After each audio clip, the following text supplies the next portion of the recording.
Welcome to Subhashini சமையல். இந்த வீடியோவில் சட்டுன்னு செய்கிற மாதிரி ஒரு காய் சாப்பாடு ரெசிபி தான் பார்க்க போகிறீங்க.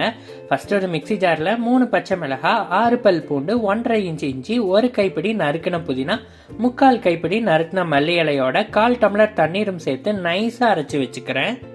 தென் ஒரு குக்கர் வச்சு காஞ்சதும் 1 கரண்டி எண்ணெய் விட்டு ஒரு பிரியாணி இலை, 4 சின்ன துண்டு பட்டை, 4-5 ஏலக்காய், 4-5 கிராம்பு, கொஞ்சம் மராட்டி மொகு, கல்பாசியும் சேர்த்து பொரிஞ்சதும் ஒரு பெரிய வெங்காயத்தை சேர்த்து கலந்து விட்டுக்கிறேன். வெங்காயம் பொன்னிறமானதும் 5-6 முந்திரி பருப்பு சேர்த்துட்டு ஸ்டார்டிங்ல நம்ம அரைச்சி வச்சிருந்தோம் இல்லையா ஒரு கிரீன் பேஸ்ட், அதையும் இது கூட இப்போ சேர்த்துக்கிறேன்.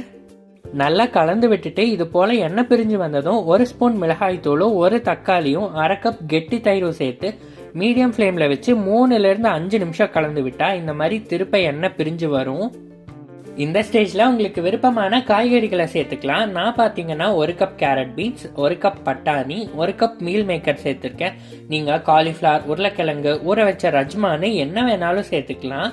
தென் உப்பு சேர்த்துட்டு 1/4 டம்ளர் தண்ணீர் ஊற்றி 3 நிமிஷம் வேக விட்டு அளவு தண்ணீர் ஊற்றிக்கிறேன். சப்போஸ் நீங்கள் பாஸ்மதி அரிசி எடுத்தீங்கன்னா 1 டம்ளர் அரிசிக்கு 1.5 டம்ளர் தண்ணீர் வர சேர்த்துக்கோங்க, சரியாக இருக்கும். நான் நார்மல் ரைஸ் எடுத்துருக்கிறதுனால அதுக்கேற்ற மாதிரி நான் தண்ணி ஊற்றிக்கிறேன். நான் எடுத்துருக்கக்கூடிய 1 டம்ளர் அரிசிக்கு பார்த்தீங்கன்னா 2 டம்ளர் தண்ணீர் கரெக்டாக இருக்கும். ஸோ அந்த மெஷர்மெண்ட்டை நான் ஃபாலோ பண்ணிக்கிறேன். இது பார்த்தீங்கன்னா நீங்கள் எடுக்கக்கூடிய அரிசியினுடைய பிராண்டை பொறுத்து தண்ணீர் மாறுபடும். தண்ணீர் ஊற்றிட்டு உப்பு காரம் சரி பார்த்துக்கோங்க. எப்பயுமே தண்ணி ஊற்றுனதும் நம்ம அரிசி போட்டுறக்கூடாது.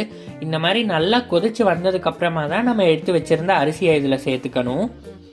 அரிசி சேர்த்து மூடி 3 விசில் விட்டு எடுத்துக்கிறேன். சுவையான காய் சாப்பாடு தயார். கண்டிப்பாக நீங்களும் இதே மாதிரி செஞ்சு பார்த்துட்டு எப்படி வந்திருக்குன்னு சொல்லுங்கள். தேங்க்ஸ் ஃபார் வாட்சிங். நன்றி, வணக்கம்.